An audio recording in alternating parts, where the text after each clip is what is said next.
depois de alguns instantes, me foi visivelmente restituída. Eu li nela uma comunicação admiravelmente escrita em francês correto, de que a Sra. Fox não conhecia uma palavra. Owen, Debatable Land, Londres, 1871, página 390, e em uma carta do Sr. Livermore ao Sr. Coleman, leio ainda, recebi também, não há muito tempo, muitas outras cartas escritas em francês.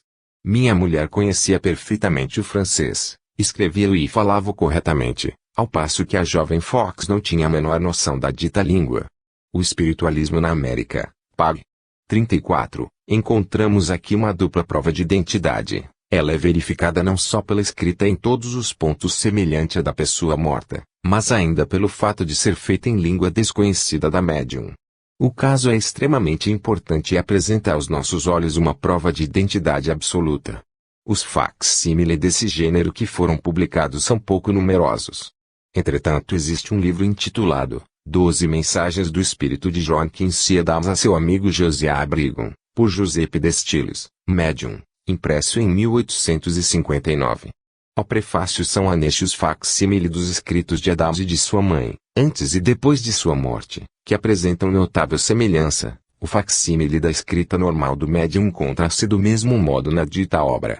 Encontramos no Spiritualist de 1881, 2, página 111, uma notícia sobre essa obra, devida ao Sr. Emmett Coleman, que não é conhecido como crítico indulgente e que externa a conclusão seguinte: este livro é único na literatura espírita, e a meu ver contém provas concludentes da identidade da inteligência que é autora dessas comunicações, tendo as provas interiores e materiais um valor igual debaixo desse ponto de vista. No Spiritual Record de 1884, páginas 554 e 555, encontro os facsímile de uma comunicação recebida pelo Dr. F. Ellen Shows, da parte da sua finada filha Willie, pela escrita direta entre duas ardósias. Ela é perfeitamente idêntica ao espécime da escrita de Willie, quando viva, e não tem semelhança alguma com a escrita do médium Eglinton, espécime do qual é anexo. Outro facsímile de uma comunicação de Willie encontra-se no mesmo jornal do ano de 1883, página 131. Eis aí tudo quanto encontro, por ora, em meu registro, a respeito de semelhantes facsímile. Desde que o processo da escrita direta foi simplificado e facilitado pelo emprego das ardósias, esse fenômeno, batizado com o nome de psicografia, tornou-se muito constante, e os casos de identidade de escrita foram referidos com mais frequência. Faltam somente os facsímiles justificativos. Como exemplo, citarei uma experiência que traz em si, além da prova exterior da escrita, uma prova interior característica. Eis o fato que o Sr. J. J. Owen publicou no Religio Philosophical Journal de 26 de julho de 1884, e que tiro de Licht de 1885 pag.35, onde foi reproduzido. Abreviou essa narração, dando completamente a palavra ao próprio Sr. Owen. Há cerca de 12 anos, eu contava no número de meus amigos íntimos um senador da Califórnia, muito conhecido, e que era diretor de um banco próspero em São José. O Dr. Knox, seu nome, era um pensador profundo e partidário resoluto das teorias materialistas. Ele estava acometido de uma afecção pulmonar progressiva, e, sentindo aproximar-se seu fim, falava frequentemente do sono eterno que o esperava, e com ele o esquecimento eterno. Ele não temia a morte. Certo dia, eu lhe disse: façamos um pacto, doutor. Se, lá em cima, vos sentides viver, fareis a diligência possível de comunicar-me as palavras seguintes: eu vivo ainda. Ele me fez esta promessa solenemente. Depois de sua morte, eu esperava impacientemente que me desse notícias suas. Esse desejo se acentuou mais com a chegada à nossa cidade de um médium de materializações, vindo do Oriente da América. Eu tinha absoluta confiança no caráter sério desse médium. Ele declarou que podia às vezes obter provas de identidade por meio da escrita direta, sobre uma ardósia, e propôs-me tentar a experiência, pois que se oferecia a ocasião. Limpei uma ardósia, coloquei em cima um lápis, de ardósia também, e conservei a dita ardósia de encontro à face inferior da mesa. O médium colocou uma das mãos em cima de uma das minhas, por baixo da mesa, e a outra em cima do móvel. Ouvimos o ranger do lápis atritando a ardósia, e, retirando-a, nela encontramos as linhas seguintes: amigo Owen, os fenômenos que a natureza nos oferece são irresistíveis, E o pretendido filósofo, que luta frequentemente com um fato que se opõe diretamente às suas teorias favoritas, acaba por ser lançado em um oceano de dúvida e de incerteza. Não é precisamente o caso que se dá comigo, se bem que minhas antigas ideias acerca da vida futura estejam presentemente transformadas por completo. Entretanto, confesso, minha desilusão foi agradável e eu sou feliz, meu amigo, por poder dizer-te, vivo ainda. Sempre teu amigo, W.M. Knox. Convém notar que o médium de quem se trata foi à Califórnia 3 anos depois da morte de meu amigo, que nunca o tinha conhecido, e que a escrita da comunicação era a tal ponto igual à de meu amigo morto, que foi reconhecida como sua pelo pessoal do banco a que ele presidira. Se não tivesse havido identidade de escrita, teríamos podido explicar esse caso, como tantos outros, pela transmissão de pensamentos, mas, nessas condições, a manifestação torna-se pessoal. Relativamente a comunicações transmitidas pelo mesmo processo, porém em grande quantidade, da parte de uma só e mesma pessoa, apenas conhece o caso notável da senhorita Marie Burchett, que ela mesma refere em Licht de 1884, pag. 471, e 1886, pags. 322, 425. No decurso de 2 anos, ela recebeu cerca de 50 comunicações com a escrita de um amigo íntimo, falecido em 1883. Em vida ele não acreditava mais que o Sr. Knox na possibilidade de uma vida depois da morte, e é por isso que diz em sua segunda comunicação e uma revelação, quer para mim quer para ti, não ignoras quão refratário era qualquer fé em uma existência futura. Anteriormente à minha viagem a Londres, em 1886, escrevi a senhorita Burchett e fiz-lhe diversas perguntas, às quais respondeu bondosamente pela carta seguinte, que contém numerosos pormenores inéditos. Tyrrell, Buzzey, Hertz, Inglaterra, em 20 de maio de 1886. Senhor, lamento não poder fazer jus ao desejo que externaste de possuir alguns espécimes da escrita póstuma e natural de meu amigo falecido, visto que as mensagens que me dirigiu, sendo de ordem puramente pessoal, são sagradas para mim. Além disso, ele me pediu por muitas vezes que não as mostrasse a ninguém. Quanto às perguntas que me fazes, responderei a elas com a maior boa vontade. 1. Relativamente à escrita de meu amigo, até hoje recebi dele 34 cartas, pela mediunidade do Sr. Eglinton. As 2 primeiras eram escritas em ardósias, todas as outras em papel. Uma dessas cartas é escrita em uma folha de papel de carta que eu tinha colado pelos ângulos, com um pouco de goma, em uma das ardósias, de maneira que pudesse ser retirada sem dificuldade. Veja-se Licht, 1884, pag. 472, quanto ao que diz respeito a algumas das primeiras cartas, se bem que a sua escrita se assemelhasse muito à de meu amigo e que sejam concebidas em estilo e linguagem que lhe eram próprios, descobri nelas ao mesmo tempo certa semelhança com a escrita de Ernesto, um dos espíritos guias do médium, o que me desorientou um pouco. Mas essa vaga semelhança não tardou a diminuir gradualmente, e acabou por desaparecer inteiramente, e então a escrita das comunicações se tornou igual à de meu amigo, em vida, tanto quanto uma escrita a lápis pode assemelhar-se a que é feita com uma pena. Meu amigo era austríaco de nascimento, e sua escrita, notavelmente bela e fina, tinha o cunho de sua origem alemã. 2. Todas as comunicações, à exceção de uma, são escritas em inglês, com muitas frases em língua alemã. Durante sua vida, ele tinha igualmente o hábito de escrever-me em inglês. Em vésperas do Natal, em 1884, recebi, com grande surpresa, uma carta em alemão, escrita com caracteres góticos muito belos e de estilo impecável. Experimentando alguma dificuldade em compreender o alemão, pois que naquela época eu só conhecia essa língua imperfeitamente, externei o meu pesar pelo fato de ser a carta em alemão, acrescentando que teria desejado muito receber algumas linhas em minha língua materna. O Sr. Eglinton propôs bondosamente fazer a experiência. A folha só estava escrita de um lado, ele a voltou do lado oposto sobre a ardósia, que seguramos da maneira habitual, e, pouco tempo depois, ouvi o ranger do lápis e eu encontrei algumas palavras apenas, em inglês, no estilo habitual. 3. Essas comunicações contêm alusões tão numerosas à sua vida na Terra, que bastaram para convencer-me de sua identidade, sem que eu tivesse tido necessidade de outras provas, que, entretanto, não faltavam. Talvez o senhor tenha lido no livro de J. Farmer, Between Two Worlds Entre Dois Mundos, A Vida e os Atos de W. Eglinton, Londres, 1886, pág. 167, a história de uma materialização notável. Foi ele quem a comunicou. Em uma de suas primeiras cartas encontrei uma prova notável. Ele me nomeou, incidentemente, um lugar na Alemanha, e lembro-me, então, de que ele me dissera tê-lo visitado. E um nome muito esquisito, e eu nunca ouvi citar, nem antes nem depois.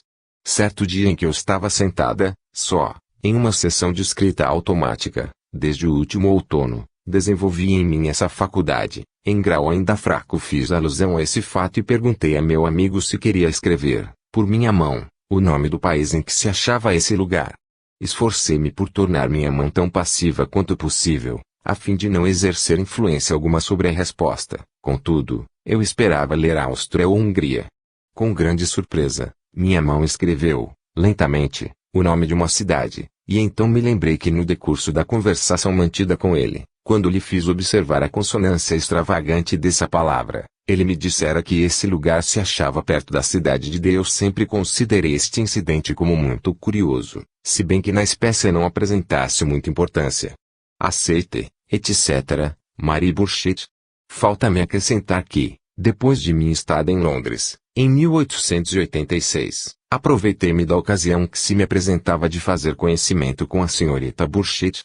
Como se pode pensar, ela me confirmou que precede e mostrou-me espécime da escrita de seu amigo, antes e depois de sua morte, mas não me foi permitido ler o seu conteúdo, de maneira que não pude examinar e comparar as duas escritas tão cuidadosamente quanto teria desejado. Pude comparar somente a maneira por que estava escrito o artigo T, e julguei-a idêntica. Quanto ao restante, verifiquei uma semelhança no aspecto geral das duas escritas, mas semelhança não é identidade, e, demais, a escrita a lápis difere sempre um pouco da escrita a tinta.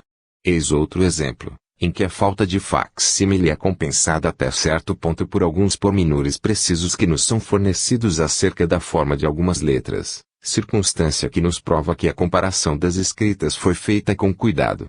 Essa experiência é publicada em extenso em Links de 1884, pág.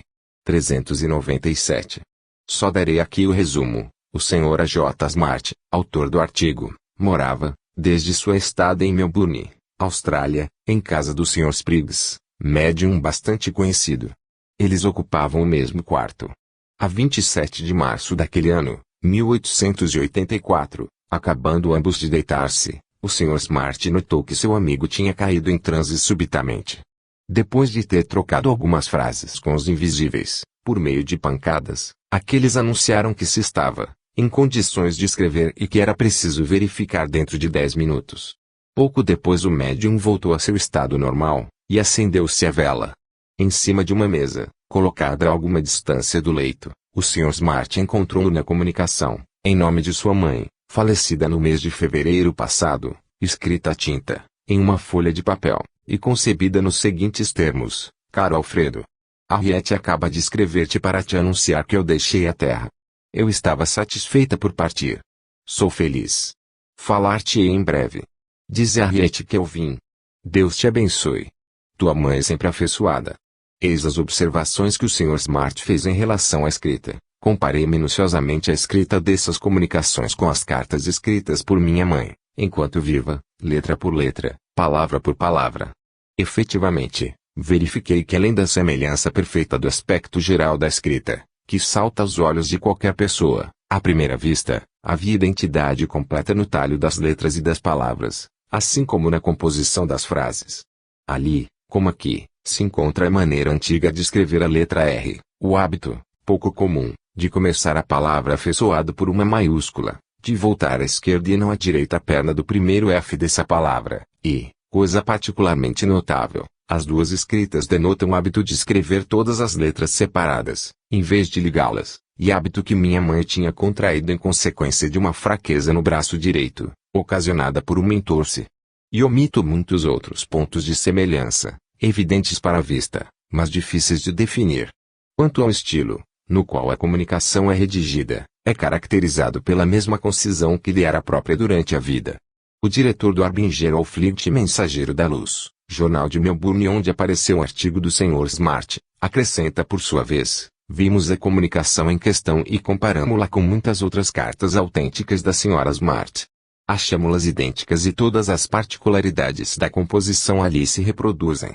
O lado fraco dessa narração, no ponto de vista da hipótese de uma fraude, é que o Sr. Smart e o médium estavam intimamente ligados por amizade e que esse último pôde ter entre mãos as cartas da Sra. Smart. A identidade de uma escrita ante-mortem e post-mortem só poderia ser estabelecida de maneira absoluta se a comunicação se tivesse dado na ausência de qualquer pessoa que conhecesse a escrita do morto. Em meu index ou registro, não encontro um só exemplo de uma comunicação inteira desse gênero que corresponda a essas condições, de princípio ao fim, mas posso citar casos em que a escrita obtida foi absolutamente idêntica à do morto, pela forma de certas letras do alfabeto. Submeto ao leitor um fato tirado de minha experiência pessoal. Durante um período de 2 ou 3 anos, organizei habitualmente sessões de escrita automática com minha mulher, que era médium. Ninguém era admitido a essas experiências, à exceção do professor Butler ou que nelas tomava parte, de vez em quando. Delas falei mais acima.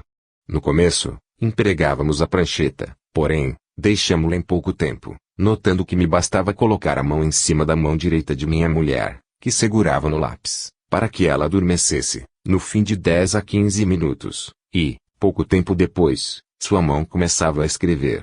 Eu nunca fazia vocação de espécie alguma, nem formulava qualquer pedido, esperava simplesmente, e, quando aparecia uma escrita, eu fazia perguntas em relação com a mensagem, de viva voz, o lápis traçava as respostas, e o diálogo continuava assim até o momento em que o lápis caía da mão de minha mulher. Ora, o outono do ano de 1872 foi extremamente penoso para mim. Voltando a São Petersburgo, da cidade de Ufa, corri o risco de afogar-me no rio como, em consequência de um abaroamento de vapores. Era noite, e, 15 minutos depois do choque, o navio, a bordo do qual eu me achava, ia se afundando. Por felicidade, eu viajava sozinho.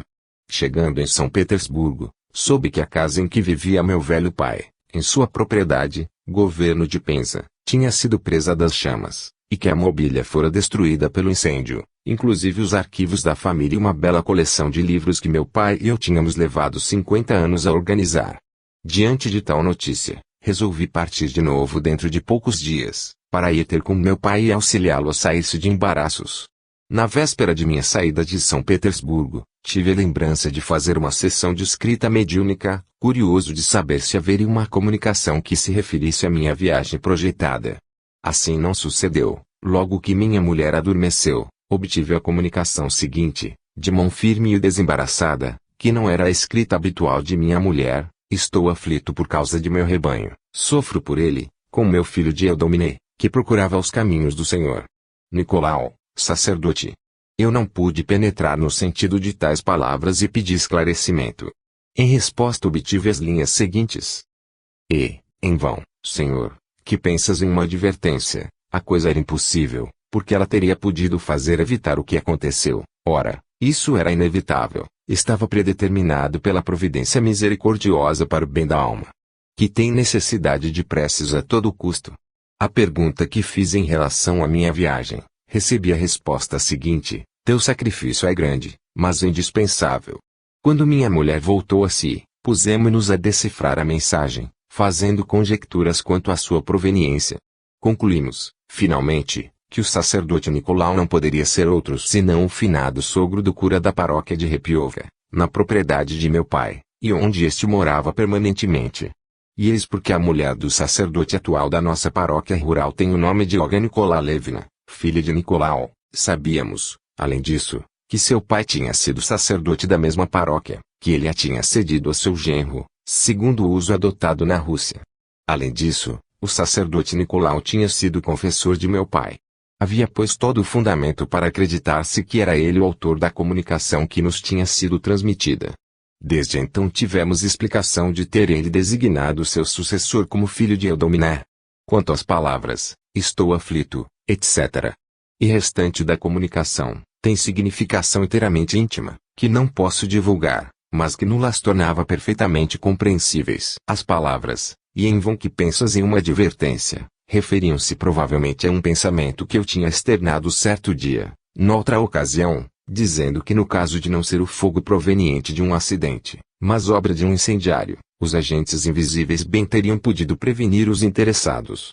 A comunicação acima apresenta duas singularidades. Em primeiro lugar, seu estilo antigo, que tem curso nos seminários e que ninguém mais emprega atualmente, nunca nos teria ocorrido a lembrança, a mim ou a minha mulher, de fazer uso dessas expressões e circunlóquios, que são absolutamente intraduzíveis. Em segundo lugar, o próprio caráter da escrita, por certos traços particulares, que me impressionaram, é uma espécie de miscelânea da escrita de minha mulher e da escrita de uma pessoa estranha. Certas letras tinham forma inteiramente diversa da que minha mulher usava.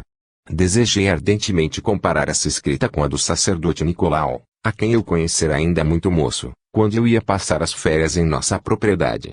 Ele faleceu em 1862, mas, desde 1851, tendo encontrado um substituto, na pessoa de seu genro, não mais tinha morado em Repiova.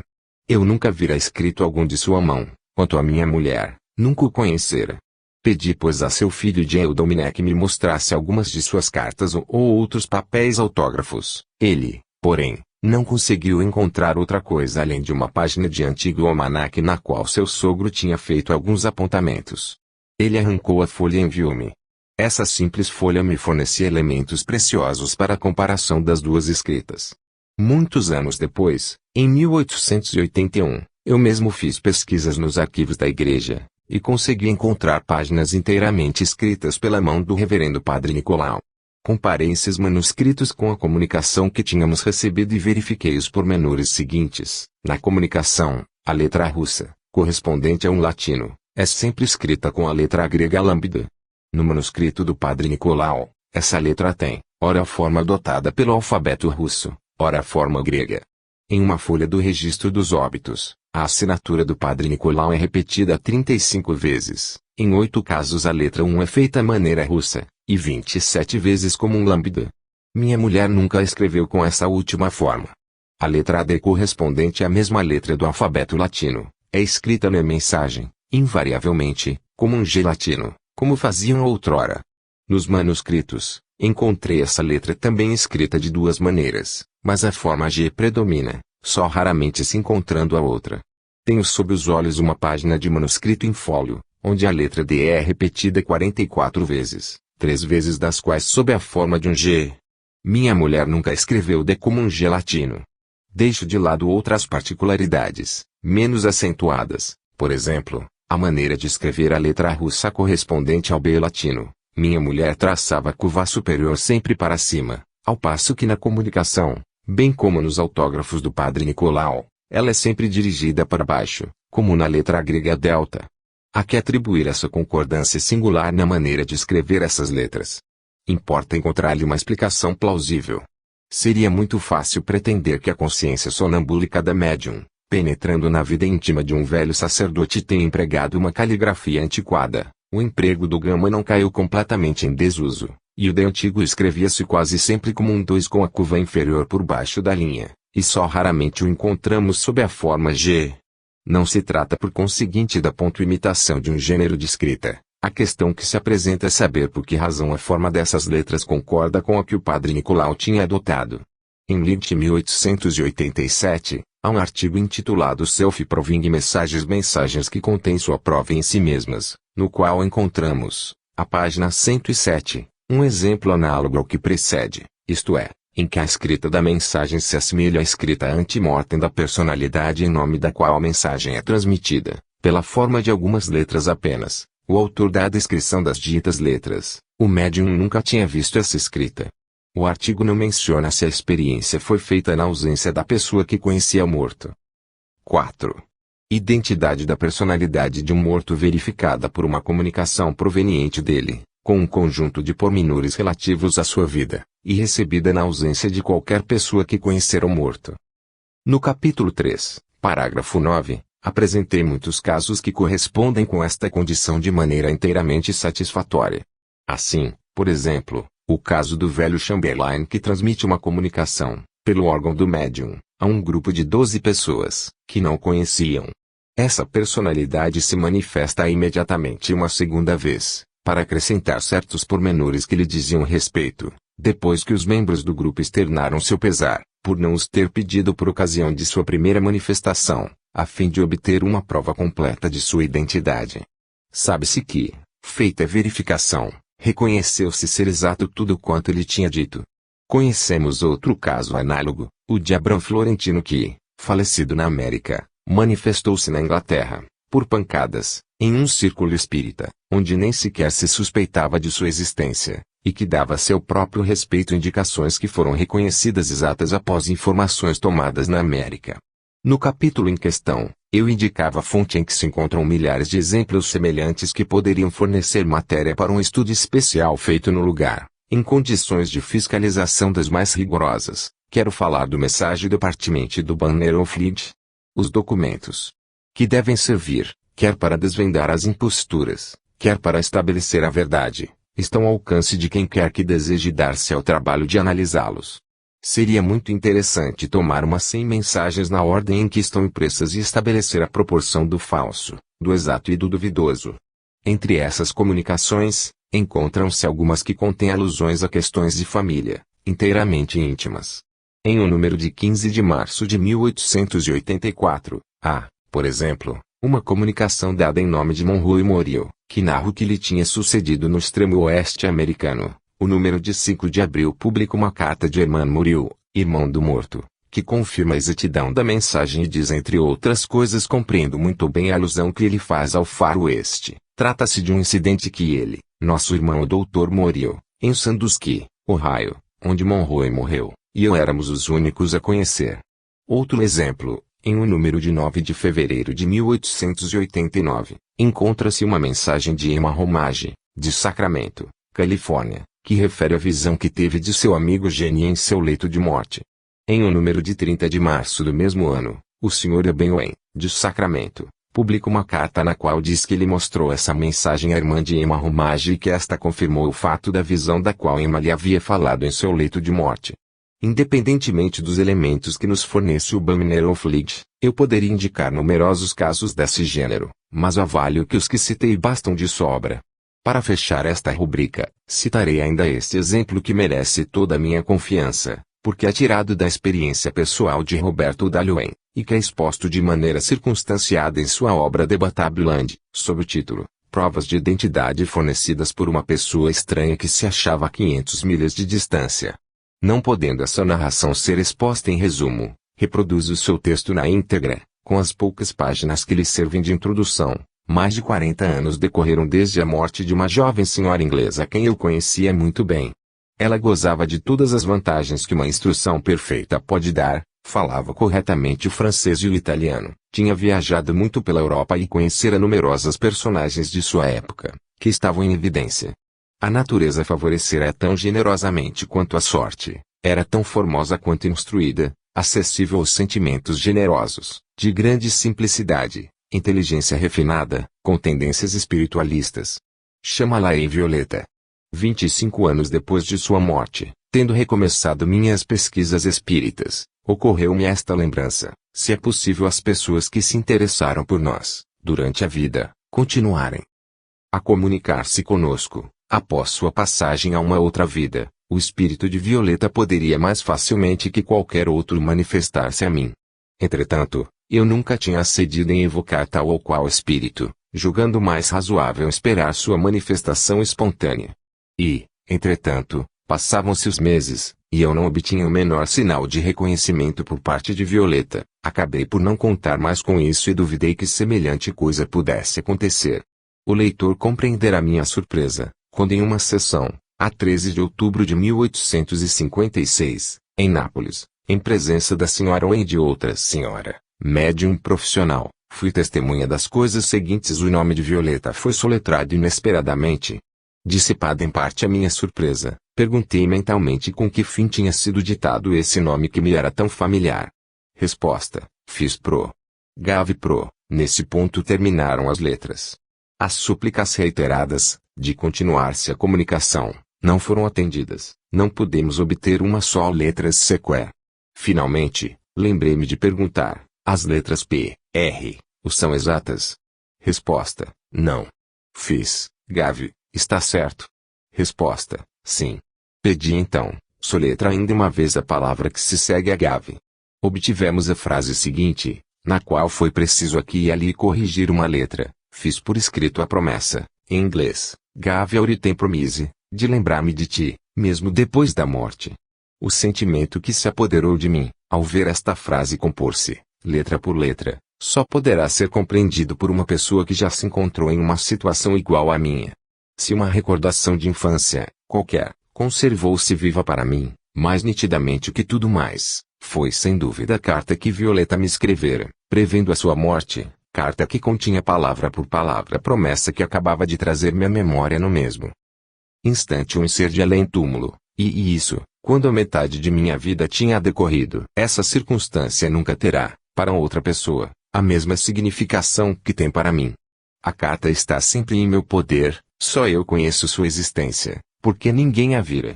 Poderia eu prever, lendo-a pela primeira vez, que um quarto de século mais tarde, em um país longínquo, a autora dessa carta estaria em estado de dizer-me que tinha cumprido com a sua promessa.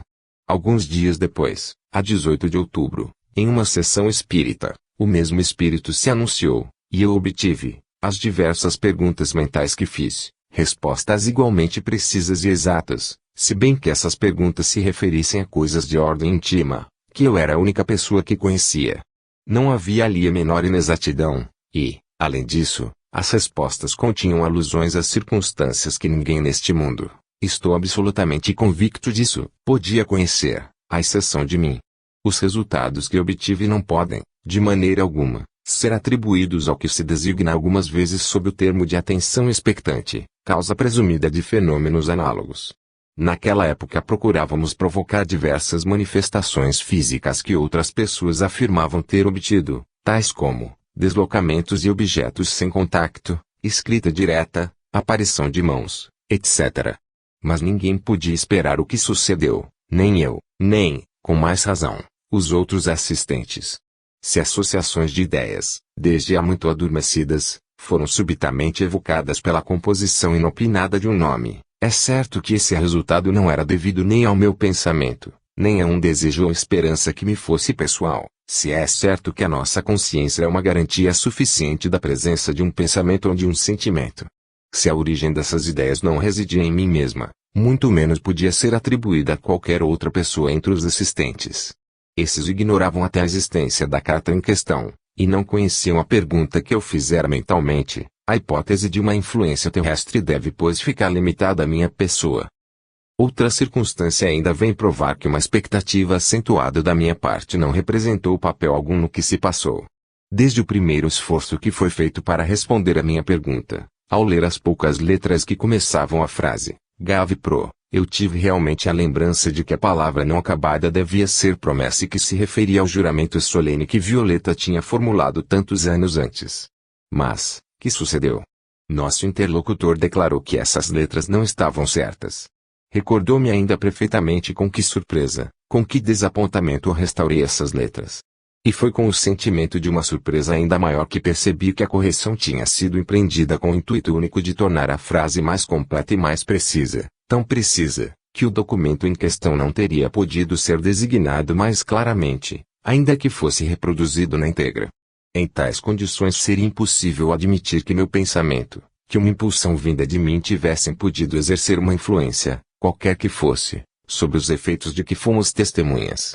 E este incidente não foi mais do que o precursor de uma série completa de manifestações que se deram durante numerosos anos, e que deram em resultado convencer-me da existência póstuma de um espírito amigo e de sua identidade. Esses fatos se produziram, na maior parte, depois de meu regresso de Nápoles aos Estados Unidos, em 1859. 5 ou 6 semanas depois da publicação de meu livro, Fortfalls Bondari of Another World, em fevereiro de 1860, meu editor apresentou-me um senhor que acabava de chegar de Ohio, e que me declarou que meu livro tinha muita aceitação naquela província.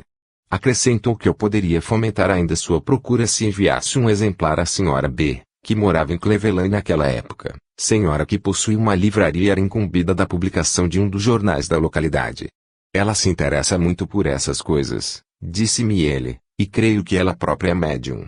Até então eu nunca ouvira falar nessa senhora, Apesar disso, mandei-lhe um exemplar de meu livro com um breve oferecimento de polidez, e pouco tempo depois recebi dela uma carta, datada de 14 de fevereiro.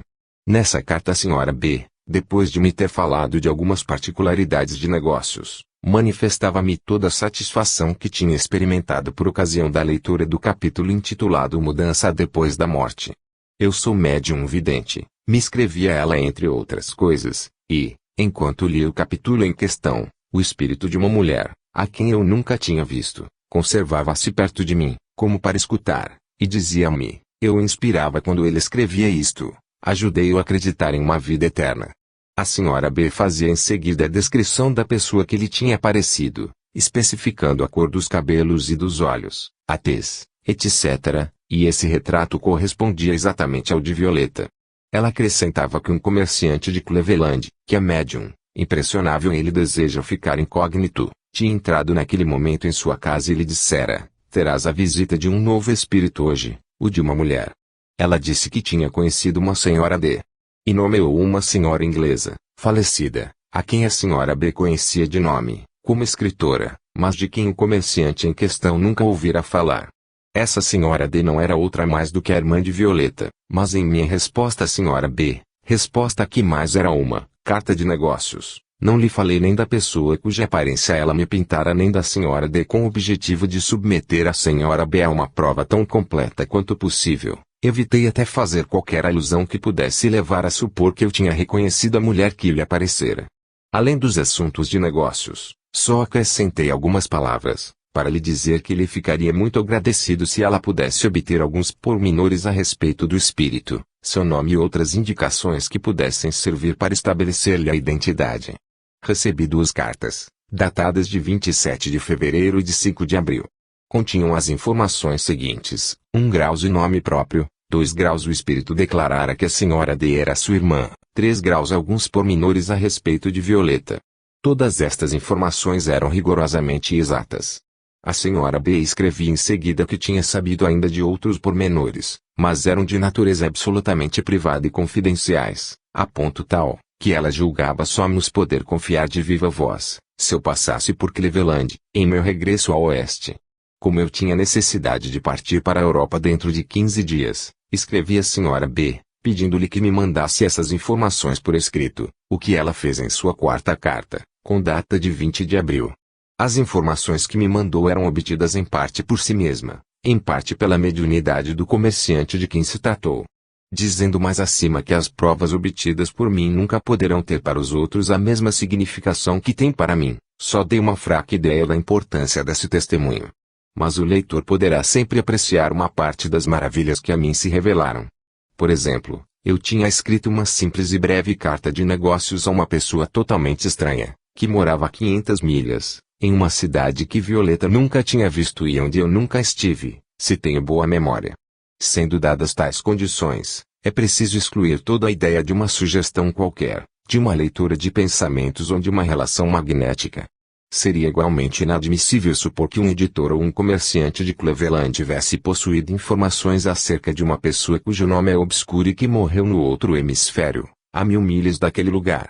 E era desses estrangeiros, de tão longe, que me tinham chegado, espontaneamente, sem que eu tivesse pedido, e como de um mundo superior, a princípio a descrição do exterior de uma pessoa, correspondendo exatamente ao de Violeta, depois um nome que deixava firmemente supor que era realmente ela mesma quem se manifestava a eles, em seguida seu nome próprio, e finalmente a designação de seu parentesco com a senhora D, e tudo isso sem a mínima indicação de minha parte.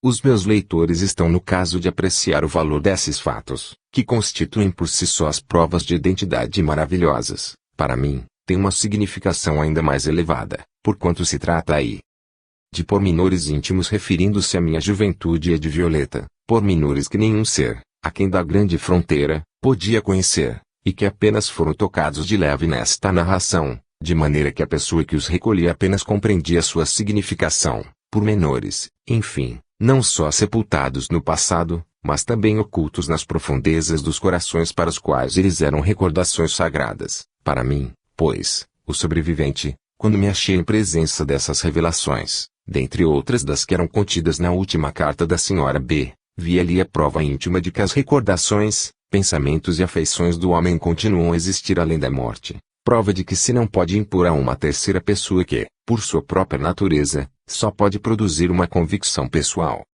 5.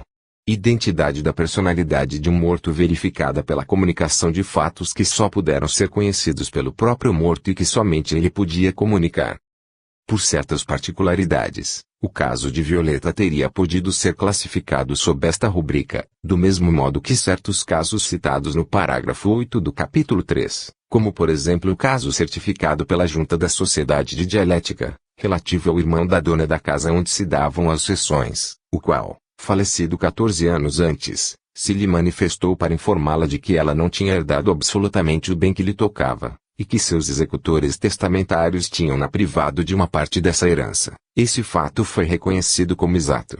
O caso do Dr. Davey refere-se à mesma categoria. O leitor deve recordar-se que seu filho, falecido a bordo, manifestou-se-lhe no decurso de uma sessão, para dizer-lhe que tinha falecido não de moléstia, como dizia o relatório do comandante, mas que fora envenenado e que o comandante não restituíra todo o dinheiro que se achava em seu poder, fato igualmente reconhecido como exato. Sob a mesma rubrica mencionei um fato que se deu à minha vista, e do qual darei aqui a narração completa, conforme foi publicado nas Memórias da Sociedade de Pesquisas Psíquicas de Londres 1890, tomo 16, páginas 353 a 355, trata-se da descoberta do testamento do Barão Corfe. Desejando expor este fato com o maior número possível de pormenores, dirigi-me ao Barão C.N. Corfe, meu colega, o qual me respondeu que eu podia obter as informações mais exatas do Barão Paulo Corfe, filho do falecido, que habitava em Petersburgo. Eis o que este último me referiu: seu pai, o general Paulo Ivanovich Corfe, faleceu em Varsóvia a 7 de abril de 1867. Sabia-se que tinha feito um testamento, mas não foi possível encontrá-lo por ocasião de seu falecimento, a despeito das mais minuciosas pesquisas. Em julho de 1867, a irmã do Barão Corfe Filho, a baronesa Carlota Orangel, morava com a irmã de seu marido, a senhora Bolkoff, em Plotzk, perto de Varsóvia. Sua mãe, a viúva do general Corfe, achava-se nessa ocasião no estrangeiro. Ela tinha o hábito de mandar a filha abrir sua correspondência. Dentre essas cartas havia uma do príncipe Emílio Wittgenstein, que também estava no estrangeiro. Ele lhe participava, nessa carta, ter recebido em nome do marido dela, falecido, uma comunicação espirítica indicando o lugar onde se achava o testamento. A senhora Orangel bem sabia que a ausência deste testamento era causa de muitos dissabores para seu irmão mais velho, o barão José Corfe, falecido depois, o qual tinha sido incumbido de dirigir a liquidação da herança e achava-se naquela ocasião em Varsóvia. Por conseguinte, ela se dirigiu imediatamente para onde ele se achava, levando em companhia sua cunhada para lhe dar parte do conteúdo, tão importante, da carta do príncipe Wittgenstein. As primeiras palavras de seu irmão foram que ele acabava de encontrar o testamento, e, pela leitura da carta do príncipe Wittgenstein, verificou-se, com surpresa geral, que o lugar indicado na comunicação mediúnica era realmente o mesmo em que o barão tinha encontrado.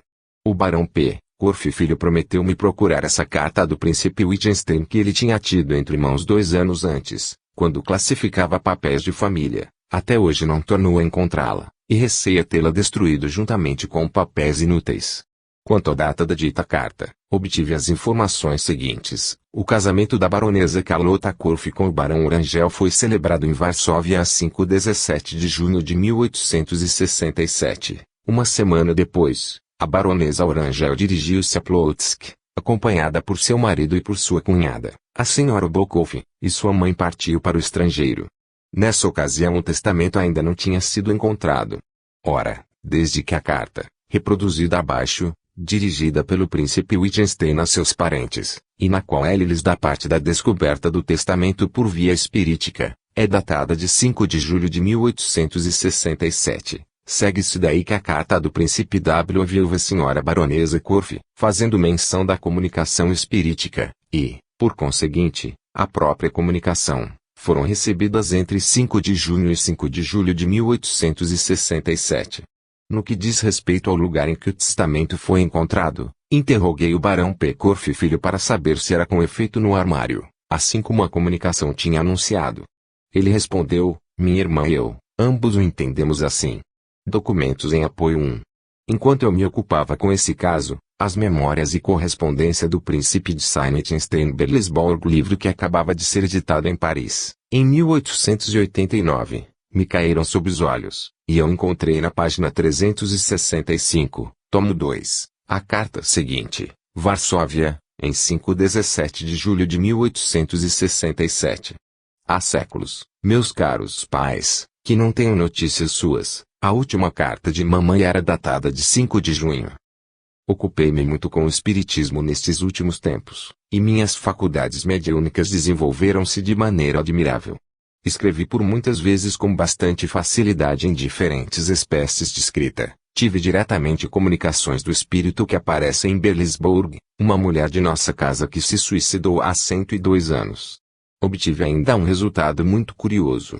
Um de meus amigos, o tenente-general Barão de Corfe, falecido há poucos meses, manifestou-se a mim, sem que eu pensasse nele absolutamente, para pedir-me que indicasse à sua família o lugar em que, por malevolência, tinham escondido o seu testamento, isto é, em um armário da casa em que ele faleceu. Eu não sabia se procuravam seu testamento e que não o tinham encontrado. Ora, descobriram-no no próprio lugar que o espírito me tinha indicado.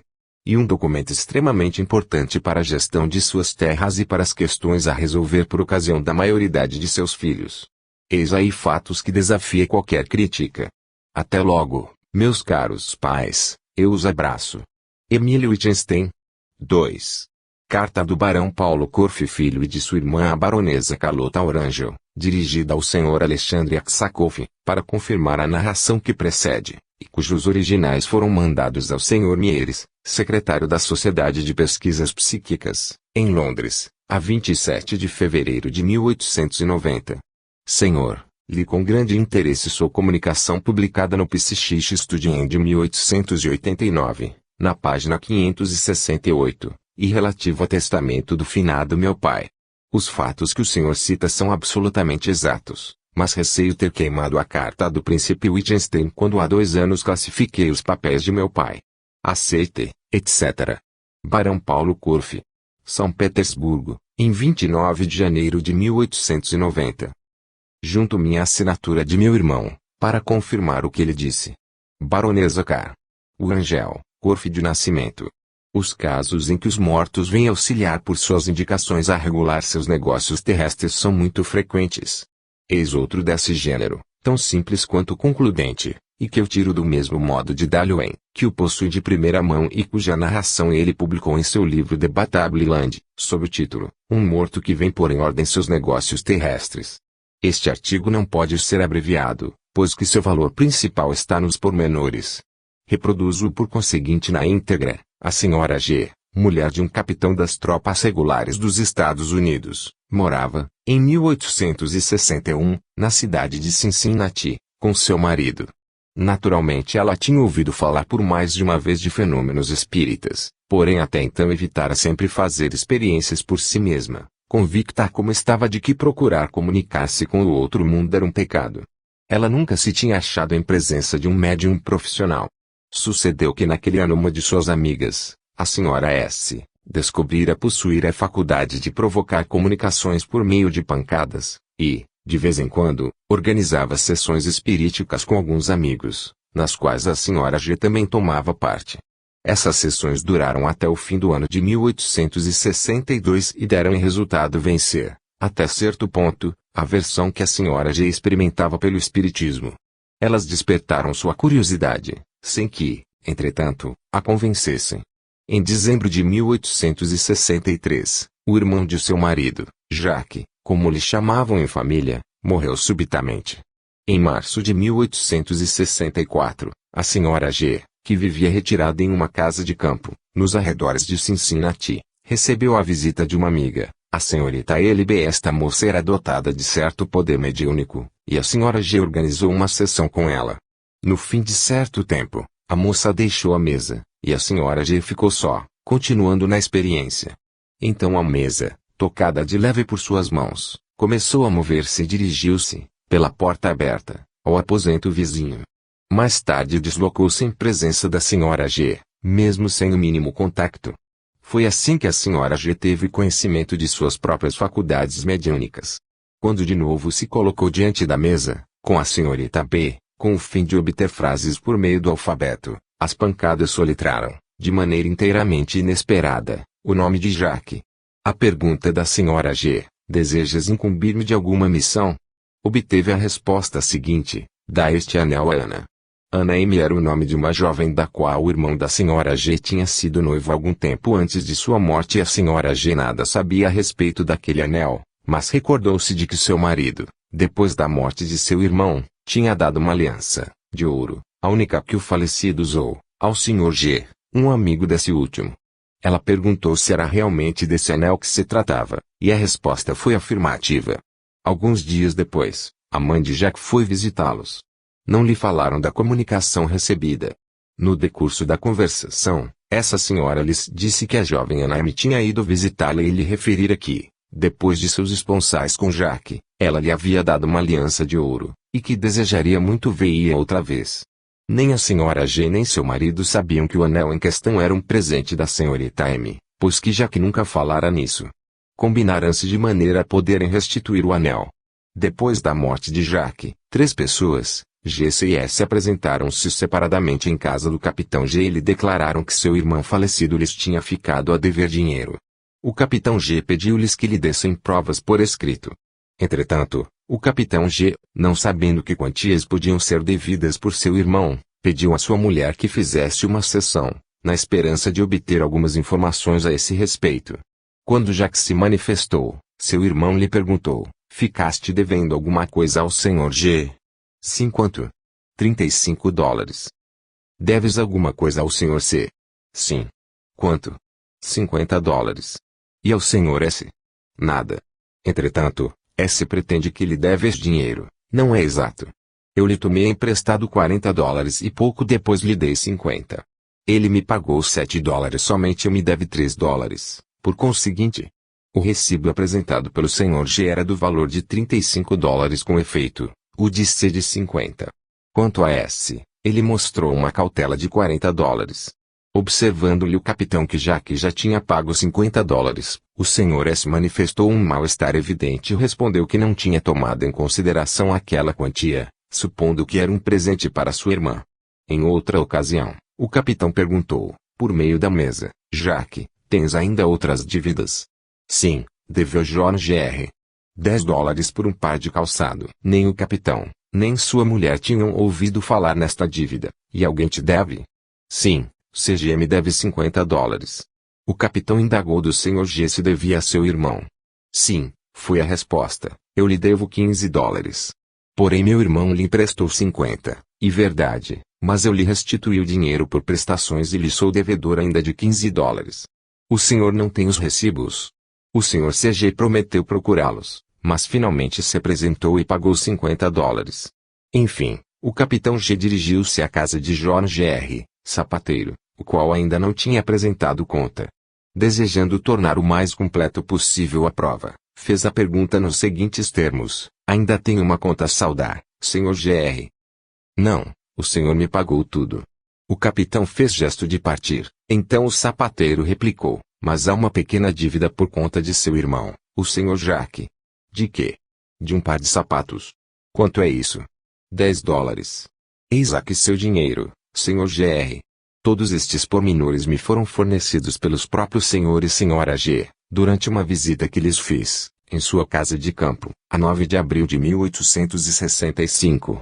Inscrevi tudo conforme suas palavras e reconstituí a narração com as notas que tomara no lugar. Em seguida fiz a sua leitura ao capitão G, que a verificou e deu a sua aprovação. Ele inseria em seu jornal todas as comunicações que obtinha e tudo quanto se lhes referia de qualquer maneira, o que o colocava em condições de fornecer-me dados absolutamente exatos. Os nomes de todas as pessoas, que designer por iniciais, me são conhecidos, se não estou autorizado a publicá-los, esta falta se explica pelos preconceitos da nossa sociedade. Em todos os casos que acabo de citar, trata-se apenas de uma simplificação de método para um gênero de manifestação de além-túmulo que se produziu em todos os tempos e cuja comparação se impõe aqui involuntariamente pela força da analogia. Quero falar das mensagens por meio de revelação ou aparição, em sonho, ou de outra maneira, de fatos conhecidos unicamente pelo morto, Começando pela revelação de uma dívida de 3 shillings e 10 pence, veja-se em Footfalls, página 294, para chegar à denúncia de um assassínio. Veja-se o caso extraordinário de Whit Chaplin Murder Spiritualist, 1875, 2, pag. 307. Um fato semelhante ao que se deu com o testamento não encontrado do Barão Corfe, é o célebre caso do recibo do Senhor de Arteville que não se tinha encontrado, descoberto pelas indicações recebidas por Swedenborg, em consequência das informações dadas pelo morto. J. H. von Fichte, falando deste caso em suas Memorabilia, considero com razão um fenômeno eminentemente espirítico, e das razões disso. Volto, porém, ao meu assunto. Quero terminar esta rubrica pela narração de um fato que possuo de primeira fonte. Ele não pertence à categoria dos fatos que só são conhecidos pelo morto, mas aos que só podiam ser comunicados pelo morto, pois que se trata de um segredo político a respeito de um vivo, revelado pela amiga falecida desse vivo, no intuito de salvá-lo. Exporei esse caso com todos os pormenores que conheço, pois que o considero não só como um dos mais concludentes em favor da hipótese espirítica, mas ainda como uma prova de identidade absoluta, tão absoluto quanto pode ser uma prova desse gênero. Meus leitores já conhecem minha parenta, a senhora de W, que tomava parte em minhas sessões íntimas, durante os anos de 1880 a 1883. A senhora W tem uma filha, a jovem Sofia, a qual, na época em que se faziam essas primeiras sessões, ainda estava no colégio. Ela nunca assistira nem a essas nem a outras sessões, e nunca tinha lido coisa alguma referente ao espiritismo. Era tão ignorante neste assunto quanto sua própria mãe, que, além das nossas sessões, nunca se tinha ocupado com o assunto. Em uma noite de outubro de 1884, por ocasião da visita de um de seus parentes, a conversação veio cair sobre o espiritismo e, para agradar a seu hóspede, essas senhoras tentaram uma experiência com a mesa. A tentativa foi pouco satisfatória, provou unicamente que as senhoras W podiam obter um resultado.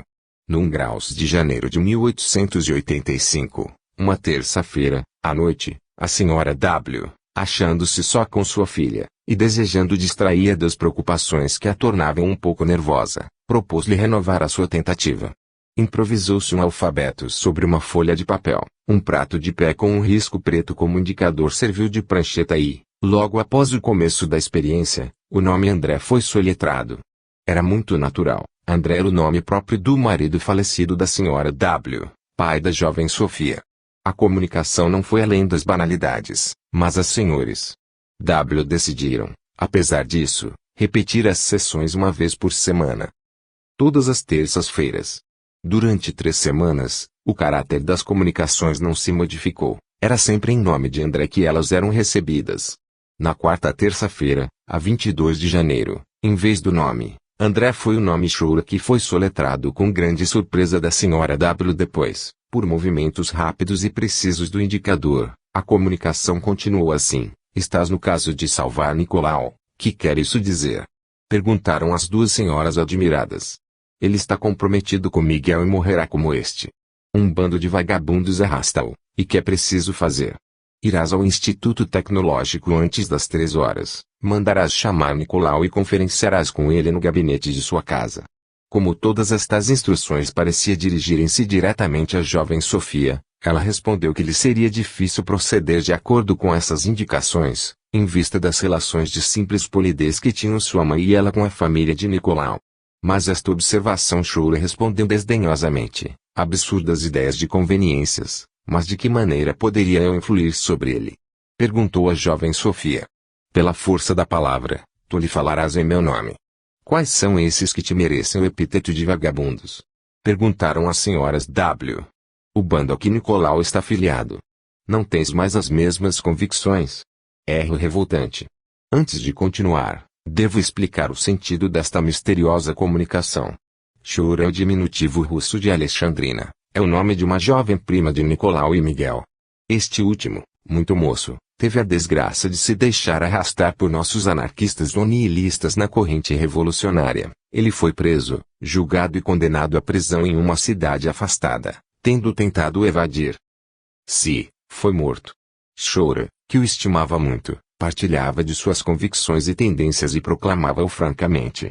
Depois da morte de Miguel, em setembro de 1884, ela se sentiu muito desiludida em suas esperanças revolucionárias e envenenou-se, na idade de 17 anos, a 15 de janeiro de 1884, apenas uma semana antes da sessão de que se está tratando. Nicolau, o irmão mais moço de Miguel, era nessa ocasião estudante no instituto.